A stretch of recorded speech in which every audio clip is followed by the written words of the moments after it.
Hey guys, today we're in the book of 2 Samuel chapter 11.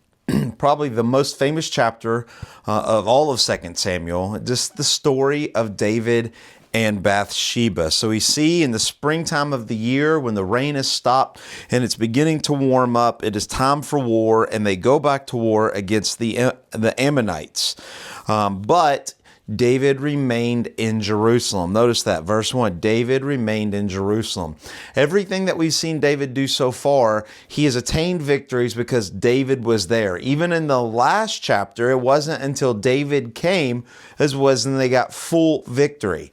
So every time before, David has always been there, but now he remains behind. It sets them the stage for something isn't right? This is not well. And it happened one late afternoon, and David arose from his couch, and he was walking on his roof in the king's house, and he saw from a roof a woman bathing. Now, this is afternoon, right? A late afternoon, almost evening. And here we have a picture of him. It says walking on the roof. That translates to pacing. He couldn't sleep. He couldn't nap. So he is pacing back and forth because he knows he's not where he's supposed to be. He's supposed to be on the battlefield as he always has been for. And so what happens? He sees a woman bathing, and the woman was beautiful. Now, when we read this in our mind and our context, but we have to remember what's happening, the original audience, what's going on. It was not normal ever for a woman to bathe on a roof at nighttime. There's no such thing as bathtubs. There's no such thing as showers. And so to take a bath at night is just, it's not normal practice. So this would tend to lean us to believe that Bathsheba, which is this woman, she'll later be named Bathsheba, she knew what she was doing. She knew that the king could see her. She knew what was happening. Now, this doesn't excuse David for what he does, but she's not implicit in this event, okay? So she's bathing on the roof, being naked on the roof, and she knew that the king could see her. And the woman was beautiful, and David sent and inquired about the woman. The sin was not that he saw a beautiful woman naked. He could have instantly turned, walked away, and forgot about it. The sin was not that he saw, but that he pursued. It says that he sent and inquired. It contained his mind. It was his thought. He had to have it, right? He coveted what his neighbor had, right? One of the 10 commandments. And so that was the sin. The vision, the accidental seeing of a naked woman, not the sin. But to see it in your mind, to want it in your heart, that was the ultimate sin. And so when they come back, they say, hey, this is the daughter of Elam, the wife of Uriah. Now, we've seen these people before. Elam is one of the mighty men. Uriah, one of the mighty men. But Elam was not just one of the mighty men. He is the upper class. He's a rich guy, okay? And so this is a well-to-do woman. But she is married to some of his mighty men, these men that followed David through everything. So David sent messengers and took her, and she came with him, and he lay with her. Now, I know as we read this in the English, we see that he took her, he lay with her. I've always heard, the story of, he kidnapped her and he raped her. In the Hebrew, there's no such thing. The words that are used there is not of force, but of willingness, okay? Remember, she's bathing at night where her king can see her. She wants to be seen, and now the king summons her. A good person will always do as the king says, and she understands that if she sleeps with the king, then she gets rewards of the king. She gets money, she gets power, she gets whatever that she's looking for, right? So she's not sin-free in this endeavor, right? And so he lay with her. But notice it says, and once again, this just tells you how good the Bible is. Now she had been purifying herself from her uncleanness. What does that mean? She just finished her menstrual cycle, and so now she is bathing herself, right? That's why she was doing this on the roof. She was purifying herself, what the biblical laws of Leviticus tells her to do. And so why is that important? That tells us that she just had her menstrual cycle, that she was not pregnant, right? So she was without child, and we will see later in the story that she is with child. So it has to be David's child. So David sent word to Joab, hey, I'm sorry, I skipped a verse. Then she returned to her house, and the woman conceived, and she sent and told David, I am pregnant. Why does she send a letter to David, I am pregnant? She wanted him to do something about it, right? She wanted him to take care of the issue. Well, what's the issue? Here is a woman who got pregnant while her husband is not around.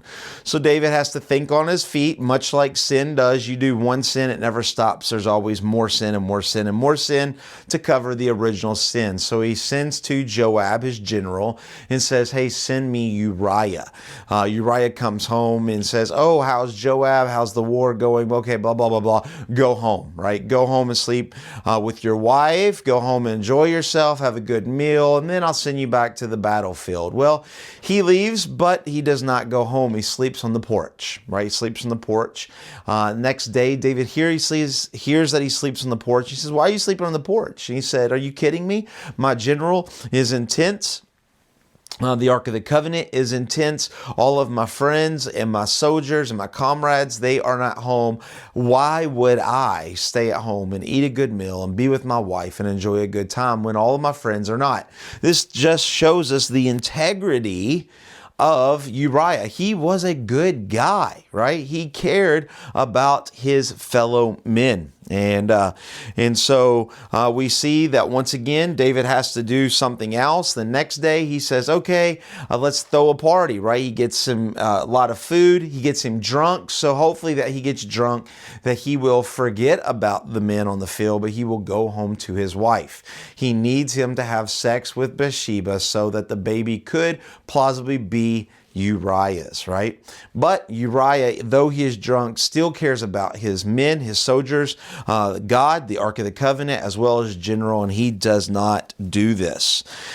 And so David once again has to sin again by writing a letter and says, fine, I'll send you to the field. Take this letter to Joab. Take this to the general. What's amazing here is David trusts Uriah so much, he writes an execution statement. And he trusts Uriah so much that he knows Uriah will not read it. And so Uriah goes all the way back to the battlefield carrying his execution statement and not opening it and reading it, because that's how good of a guy Uriah was. It's just an amazing story here of just it's amazing. And so what happens? He goes, and this letter says, hey, send him to the edge of the battlefield and then call back all your soldiers so that he would die. And it's exactly what Joab does. Joab knew it was wrong, but he was a general and he follows orders. And so it does it, and Uriah dies. And so Joab sends a messenger home to tell him of what's going on. And then we get this kind of weird story in verse 21. And Joab says, if David asks, what happened? Why are we kind of losing this part of the Bible, of the battle? Why would you get that close to the wall and allow some soldiers to die? Ask him this: who killed Abimelech, the son of Jerubbesheth, right? And so if you remember, this was back in Judges chapter 9. Remember, the woman threw the millstone on his head because he was close to the wall. And so here, he tells the messenger, if David asks, why are we losing the battle? Tell him, in all sense and purposes, it's your fault. You made me do this so that Uriah could be killed, right? And so this happens. And we see here, David said to the messenger, verse 25, thus shall you say to Joab, do not let this matter displease you, for the sword devours now one and now another.